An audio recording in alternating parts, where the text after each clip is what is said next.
चांदीचे सुबक आणि आकर्षक दागिने वस्तू बनवण्यासाठी रजतनगरी म्हणजेच हुपरी ही देशभर प्रसिद्ध आहे. हुपरीच्या आसपासच्या पट्टण कोडोली, इंगळी, तळंदगे, रेंदाळ, येळगुड, रणदिवेवाडी यासह कर्नाटक राज्यातील मांगूर, बेनाडी, कुन्नूर, बोरगाव अशा विविध गावांमध्ये चांदीचे दागिने आणि वस्तू बनवल्या जातात.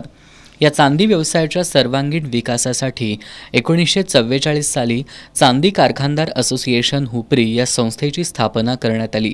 या माध्यमातून चांदी व्यवसाय वाढवण्यासाठी विविध उपक्रम राबवण्यात येतात. इथले आकर्षक दागिने जगभर पोहोचावेत यासाठी संस्थेच्या वतीनं 2021ला असोसिएशननं GI मानांकनाची मागणी केली होती. 30 मार्च रोजी ही मागणी मंजूर झाली आहे.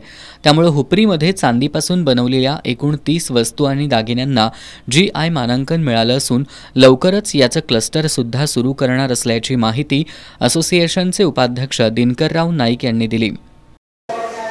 क्लस्टरची आम्ही सरकार मागणी केलेली आहे आणि क्लस्टर आता मंजूर झालेला आहे.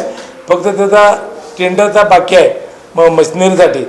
ते झाल्यानंतर आमच्या गावाला किंवा गावचा परिसर याचा विकास होणार आहे आणि या संस्थेसाठी अतिशय चांगलं काम या मानांकनामुळे मिळालं आहे.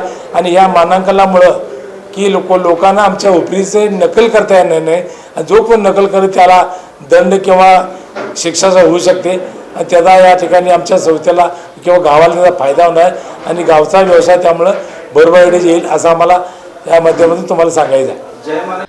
30 प्रकारच्या चांदीच्या वस्तू आणि दागिन्यांमध्ये पैंजण, जोडवी, ब्रेसलेट, अंगठी, बाजूपट्टा, कमरपट्टा, पूजा साहित्य, छल्ला, वाळा, बिंदली, करदोटा यांचा समावेश आहे.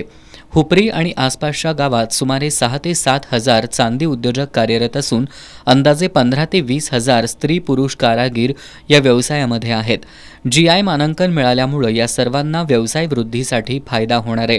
यावेळी चांदी कारखानदार असोसिएशनचे अध्यक्ष चंद्रशेखर नाईक, नेताजी निकम, रामदास मेहतर, बबन भोसले, रावसो चौगुले, अण्णासो मेहतर, संभाजी शिंदे यांच्यासह इतर संचालक आणि सदस्य उपस्थित होते.